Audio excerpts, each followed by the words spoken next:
The morning sun rose over the hedgerows of Normandy. Mist rolled across the quiet fields, carrying the faint smell of smoke and oil.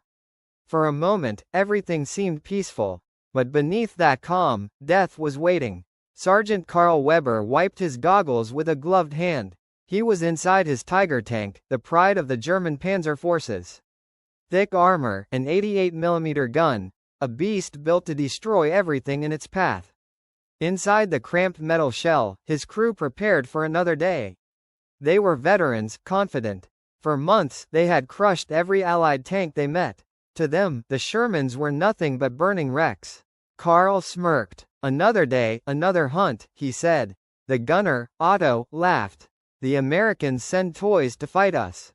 Outside, the distant rumble of engines grew louder. The Allies were advancing again. The panzers were ready. But this time, something was different. The Allied formation moved carefully, like wolves waiting in the grass. No reckless charge. No desperate push. They were hunting too. A few kilometers away, inside a hedgerow, another crew sat in silence. Their tank was not ordinary. Red Heart, it looked like a Sherman, but its heart was something else. The gun barrel was longer, heavier, sharper. It carried the British 17-pounder, the deadliest tank gun on the Western Front. "All right, lads," said Lieutenant James Collier. His voice was calm, steady. He knew the enemy out there, tigers and panthers, could destroy them in one shot. But he also knew something the Germans didn't. They could kill a tiger too.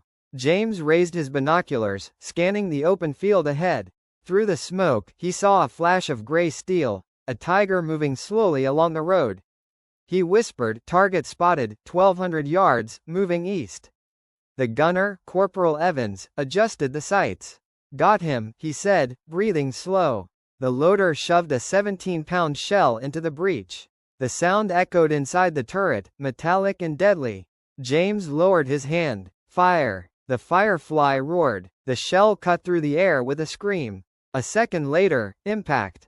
A flash. Then the Tiger exploded in a storm of fire and smoke. Inside the German tank, everything went white. Otto never even screamed. Karl's last thought was confusion. How? The Tiger's armor, once thought invincible, was now twisted steel. Silence followed. The British crew stared at the burning wreck in disbelief. Evans exhaled slowly. "Bloody hell, we got one."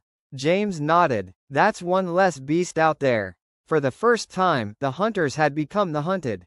Word spread quickly among the German tankers. A Sherman had destroyed a Tiger from over a kilometer away. At first, they refused to believe it.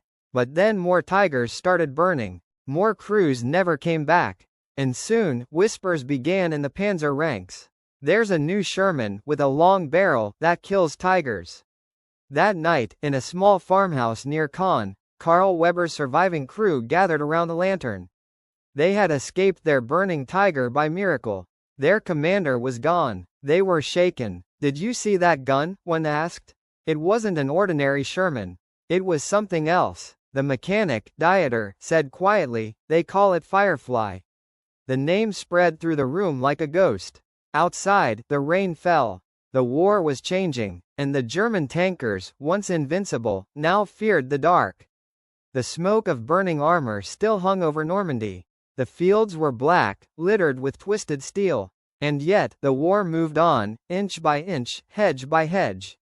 Inside the Firefly, Lieutenant James Collier checked his map. The men were exhausted, oil on their hands, dust in their lungs. But the mission wasn't over. They had to hold a narrow road near Villers-Bocage, a place already written in blood. Enemy armor regrouping east of the village, came the radio call. "Expect Tigers. Multiple units." Evans looked up. "Sir, more Tigers? Thought we burned the last of them." James gave a thin smile. "Seems they still have teeth." A few kilometers away, inside a ruined barn, German tankers prepared for payback. Sergeant Dieter Brandt, one of Weber's surviving crewmen, stared at the wreckage of their Tiger. All that was left was a scorched turret and memories of fire. He clenched his fist. "We underestimated them," he said. "That mistake won't happen again." A young gunner, barely 20, asked, "What was that tank, Sergeant?" It looked like a Sherman, but... Dieter nodded slowly. It was a Sherman, but not one we've seen before. The British have changed the rules. That long gun, it kills from a mile away. Silence. Then he said coldly, next time, we strike first. The next morning came heavy with fog. Birds didn't sing. The air smelled of metal and mud. James's crew sat inside the Firefly, engines off, waiting. They could hear the faint rumble of approaching armor, deep, rhythmic, powerful. Panthers, maybe tigers, Evans whispered. James raised his binoculars. 3 tanks, moving slow, using the fog. Range? 1,100 yards. James took a deep breath. Hold your fire until they cross the hedgerow. The seconds stretched. The sound of engines grew louder, echoing through the valley. Then shadows appeared through the mist. 3 dark silhouettes. Big, broad, German. Evans adjusted his sights. Target 1, lead Tiger. The loader slid a shell into the chamber. Clunk. The gun was ready. On my mark, James said. Fire. The Firefly roared again. The 17-pounder thundered, and a flash lit the fog. The shell hit the lead Tiger right between the turret and the hull.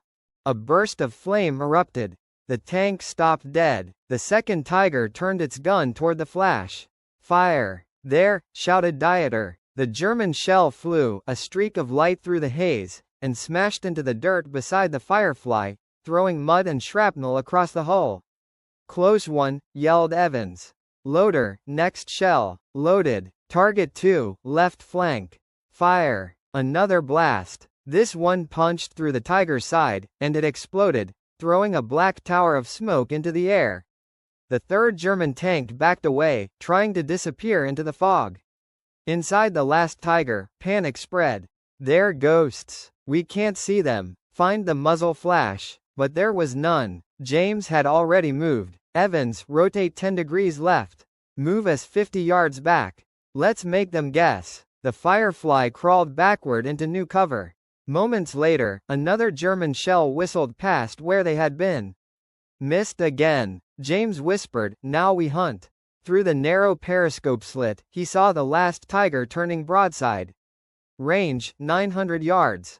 Take it. The Firefly fired. The shell hit, sparks, smoke, but no explosion. The Tiger was hit, but not dead. The German commander screamed, return fire. The Tiger's gun turned. It fired. The impact rocked the Firefly. Sparks flew inside. Damage report. Turret jammed, but we're good. James wiped soot from his face. Loader, armor piercing, 1 more round. Loaded. Evans, make it count. He took a breath. Exhaled. Fired. The 17-pounder spat fire again. The shell struck the Tiger's ammo rack. A blinding explosion tore the tank apart. Flames shot through the sky. Silence. Only the crackle of burning metal remained. Evans leaned back, trembling. That's 3 Tigers in 1 morning. James nodded slowly. And they'll remember it. Hours later, they parked their tank behind the hedgerow. Mechanics checked the armor. The crew shared cold tea in silence. James stared at the horizon. They'll come again, he said softly. Evans looked at him. And we'll be here. Somewhere beyond the smoke, the German survivors regrouped. Dieter wrote in his field notebook, the enemy has a new weapon. A Sherman with death in its barrel. We no longer own the battlefield. The battlefield owns us. He closed the notebook, looked at the burning sky, and whispered, next time, Firefly. Next time. The rain came hard over the French countryside. Gray skies. Mud everywhere. The world smelled of smoke and rain, a mix of fire and rot. Lieutenant James Collier sat inside his Firefly, listening to the steady beat of rain on steel. They had survived Normandy, but survival didn't mean safety. Headquarters had new orders. Move east. Push toward Belgium. The Germans were retreating, but not broken. Evans sighed. So, we chase them again? James nodded. Until they stop running, or we do. By autumn, the war had changed. The Allies were winning ground. But in the shadows of the Ardennes, the Germans were planning something else. Their last counterattack. In a frozen clearing, Sergeant Dieter Brandt looked over a map with his new commander. We lost too many to those British Fireflies, he said. We'll lure them into the trees this time. No open ground. No long shots. Good, said the officer. Let them come to us. December 1944. The Ardennes was a nightmare of snow, fog, and silence. James's Firefly crawled through a narrow forest road. Visibility was terrible. Feels like we're being watched, said Evans. We are, replied James. Suddenly, the radio hissed. Enemy armor, 2, maybe 3, moving south. Turret left, shouted James. The forest exploded with fire. A panther opened up from the tree line. Reverse. Reverse now. The Firefly backed up fast, sliding on ice. Loader, AP shell. Loaded. Evans, mark that muzzle flash, 2 o'clock, 300 yards. Evans fired. The shell ricocheted, then smashed the Panther's turret ring. It jammed. Hit, shouted Evans. Reload. The second shot hit true. Fire erupted. Another Panther burned, but a Tiger deeper in the forest fired, destroying a nearby Sherman. They're all around us, cried the loader. Stay calm, said James. We move forward, not back. The Firefly rolled ahead, through snow and smoke. Then, through the haze, a massive silhouette, a tiger. That's the one, whispered James. Range, 800 yards. Evans fired. Sparks. Smoke. No kill. The tiger turned its gun. It fired. The shell slammed into the Firefly's lower hull. We're hit. Minor. Still moving. One last shot, said James. Make it count. Evans fired again. The shell tore through the tiger's armor. Explosion. Silence. Snow fell over the burning wrecks. That's for today, whispered Evans. They'll never stop, said James. Men like Dieter, they'll keep fighting till the end. That night, Dieter wrote in his diary. They kill us from the fog. We call them fireflies, but they are ghosts made of steel. April 1945. The war was almost over. But in the ruins of Germany, the fighting still burned. James Collier's Firefly rolled through Bremen. The city was ash and silence. Feels like ghosts here, said Evans. Ghosts of a war that doesn't know it's dead yet, said James. Ahead, through haze, a single tank moved. A Tiger. Its armor scarred, its paint burned. It was Dieter's last machine. Inside, he whispered, one last battle. Then peace. The Firefly stopped. James raised his binoculars. Target spotted, 900 yards. He's waiting. For a full minute, neither tank moved. Then, both fired. The Firefly hit the Tiger's turret. The Tiger's shell missed by inches. Reload. Loaded. Fire. The Firefly's shot hit the side. Flames burst, but still the Tiger stood. Inside, Dieter shouted, one more round. The Tiger roared. Its shell smashed into the Firefly's hull. We're hit. Minor damage. James clenched his teeth. One last shot. Evans aimed, whispered, for all of them, and fired. The shell pierced the Tiger's front armor. A half-second later, an explosion tore it apart. Dieter closed his eyes as fire consumed him. The Firefly sat in silence. It's over, said Evans. Yes, said James, but it never really ends. He stepped out, looked at the burning Tiger. They were soldiers, same as us. Do you think anyone will remember this? Asked Evans. If they don't, James said softly, the fire will. Weeks later, the war ended. The Firefly crews went home. James wrote in his journal, the Firefly was never just a tank. It was fear, courage, and revenge forged into steel. We built it to fight monsters, and in the end, we became them too. He closed the book and walked away. And in the silence of peace, the echoes of their guns still whispered through time. Months passed, but the echoes of battle refused to fade. The Firefly now sat in a scrapyard outside London, its steel worn, its paint chipped, its gun silent. Rain fell on its cold armor like tears for the fallen. Lieutenant James Collier stood beside it, hands in his pockets, staring at the tank that had carried him through hell. Evans walked up quietly, a cigarette between his fingers. Feels strange, doesn't it? Seeing her like this. James nodded slowly. She saved us more times than I can count. And killed more than we'll ever remember, Evans replied.